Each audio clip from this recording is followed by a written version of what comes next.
गरीब बूढ़ी सास और दो बहू की जादुई रसोई।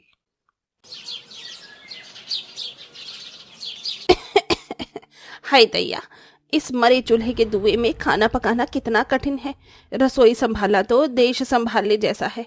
हे मेरे राम जी, इस चीनी को भी अभी खत्म होना था। खैर, अपनी पड़ोसन कब काम आएगी। ये बोलकर कंजूस चंपावती कटोरी के लिए बूढ़ी गोदावरी के घर चली आई। गोदावरी बहन, अरे ओ गोदावरी बहन, जरा शक्कर मिलेगी क्या। मैं रसोई में हूँ, आ जाओ चंपावती। चंपावती जैसे ही अंदर आई तो देखा गरीब बूढ़ी गोदावरी की रसोई किसी शीशे की तरह चमक रही थी। क्या बात है गोदावरी बहन, तुमने अपनी रसोई बहुत साफ सुथरी रखी है। 60 साल के बुढ़ापे में भी कितना फुर्तीला शरीर है तुम्हारा। मेरा तो 45 की उम्र में भी बुरा हाल है। तुम्हारी बहू के तो भाग्य खुल जाएंगे तुम जैसी सास पाकर। गोदावरी उम्र के बढ़ते दहलीज में भी अपनी रसोई को दूध की तरह चमका कर रखती थी। वो अपने दो बेटों केशव और माधव के साथ एक टूटे फूटे कच्चे मकान में बड़ी गरीबी में दिन गुजार रही थी। उसकी बूढ़ी आंखें बस अपने दोनों बेटों की शादी के ही सपने देखती थी। माँ, कितना टेस्टी लौकी का कोफ्ता बनाया है, और है क्या। हाँ, कढ़ाई में थोड़ा और पड़ा है, ले ले। सुप्रिया झूठे हाथों से पूरी कढ़ाई लेके बैठ जाती है। तभी दूसरी बहन रेखा भी कढ़ाई के पास आ जाती है और दोनों हड़बड़ाकर खाने लगती हैं। वाह, क्या बढ़िया लौकी के कोफ्ते बनाए हैं माँ तुमने। जी चाहता है तुम्हारे हाथ चूम लूं। हे भगवान, ये कैसी हप्सन बेटियां दी हैं तूने मुझे। जरा सा भी सब्र नहीं दोनों में। अरे कुछ तो शर्म कर लो निकम्मियों, 2 दिन बाद तुम्हारी शादी है, बहू बनने जा रही हो। लेकिन रेखा और सुप्रिया के कानों पर जूं भी नहीं रेंगती। 2 दिन बाद केशव और माधव से शादी करके दोनों ससुराल आ जाती हैं, जहां गरीब सास गोदावरी उनका गृह प्रवेश करती है। आओ आओ मेरे घर की लक्ष्मियों, तुम्हारा स्वागत है। दाहिने पैर से कलश गिराकर अंदर आओ। जी सासू माँ। अब तुम दोनों बहुओं के कदम इस घर में पड़ गए हैं ना। तुम्हारी गरीब सास तो गंगा नहा ली। अब इस घर की रसोई को तुम दोनों बहुओं को संभालना है। जी। चलो रसोई में एक बार पाँव लगा दो। लेकिन दोनों बहुत ऊंची सैंडल पहने ही रसोई में घुस जाती हैं, जबकि गोदावरी बाहरी चप्पल उतारती है। बहुओं, ये रसोई और चूल्हा हम गरीबों का अन्नदाता है। अब इसे तुम्हें जलाना है, इसे प्रणाम कर लो। ओफो सासू माँ, भला इस मिट्टी के चूल्हे और रसोई की क्या पूजा करना, ये देवता थोड़े ही हैं। अपनी बहुओं के इस बर्ताव को गोदावरी नजरअंदाज करके बोली। केशव, माधव, अपनी अपनी दुल्हनों को कमरों में ले जाओ। जी माँ। लेकिन ससुराल के पहले ही दिन दोनों को उठने में देर हो जाती है। उफ, पहले ही दिन इतनी देर से आँख खुली है, कहीं सासू माँ मेरी खटिया ना खड़ी कर दे। हाय, मैं मर गई, लेट हो गई, कहीं सासू माँ क्लास ना ले ले। जल्दी कर सुप्रिया। दोनों नहा धोकर जब रसोई में पहुंची तो गोदावरी को चूल्हा और रसोई लीपते देखा। उठ गई तुम बहुओं, मैंने रसोई साफ कर दी। ये सुनकर दोनों बहुओं को यूं लगा कि शायद उनकी सास उन पर ताने कस रही थी। माफ कर दीजिए सासू माँ, नींद नहीं खुली। कोई बात नहीं, जाओ अपनी पहली रसोई बनाओ। दोनों रसोई में आती हैं। क्या बनाए सुप्रिया। एक काम करते हैं, आलू पूरी बना लेते हैं और मीठे में खीर और थोड़े गुलाब जामुन भी बना लेंगे।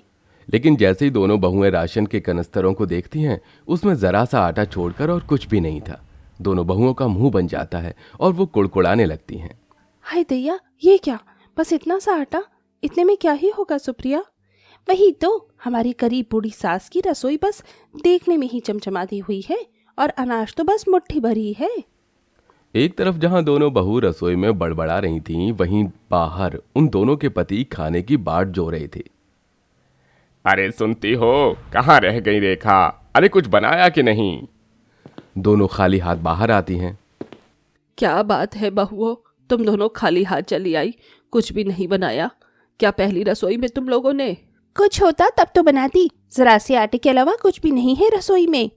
ये सुनकर बूढ़ी गोदावरी खुद ही रसोई में चली आई और कनस्तरों को देखा। तभी उसके छूने भर से ही सारे डिब्बे गेहूं, चावल, दाल, राजमा और ढेरों अनाजों से भर गई। अगले पल वो चूल्हे के पास आई। उसके हाथ जोड़ते ही एकदम से चूल्हा जल उठा और पतीले खुद ब खुद चूल्हे पर चढ़ गई। सब्जी खुद कटने लगी, आटा खुद गुथने लगा। सब कुछ इस प्रकार हो रहा था जैसे कि रसोई जादुई हो। शुक्रिया मेरी प्यारी रसोई, इस गरीब बुढ़िया का साथ देने के लिए। अब केशव और माधव को पकवान परोस देती हूँ। गोदावरी थाली में बढ़िया बढ़िया पकवान सजाकर अपने बेटों को परोसती है।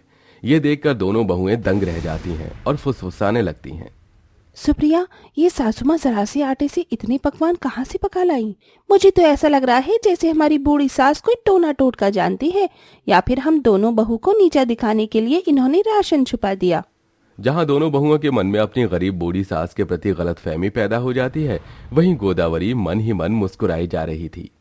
तुम दोनों जितना भी दिमाग दौड़ा लो मेरी बहुओं, लेकिन जब तक तुम्हारी गरीब बूढ़ी सास नहीं चाहेगी, तुम सत्य के गत्ते तक नहीं पहुंच पाओगी।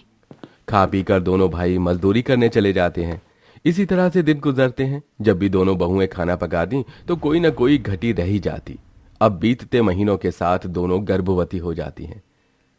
अरे कहाँ हो दोनों, जल्दी से खाना परोस दो भाई। ये लो जी, चटनी पीसी है, रोटी खा लो।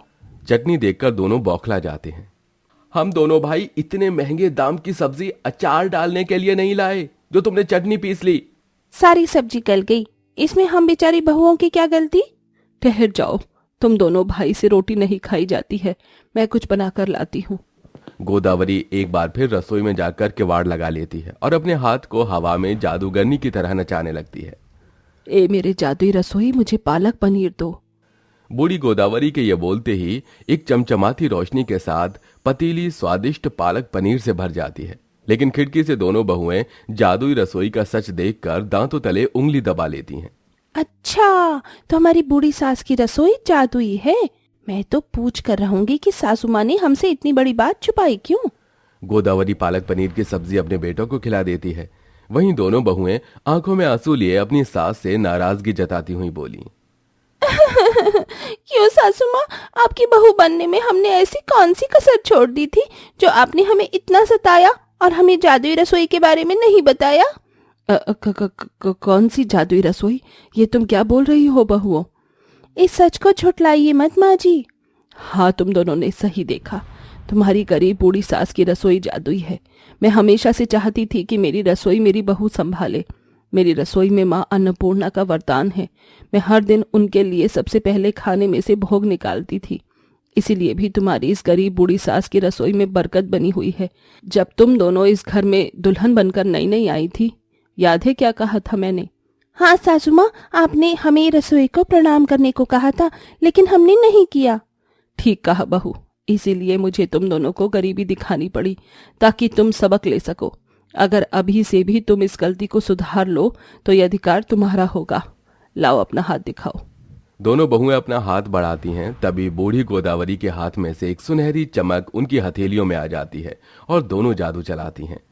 ये मेरी बूढ़ी सासू माँ की जादुई रसोई, मुझे 56 पकवान की थाली चाहिए। तभी एक प्रकाश हुआ और 56 तरह के पकवान उसके सामने आ जाते हैं।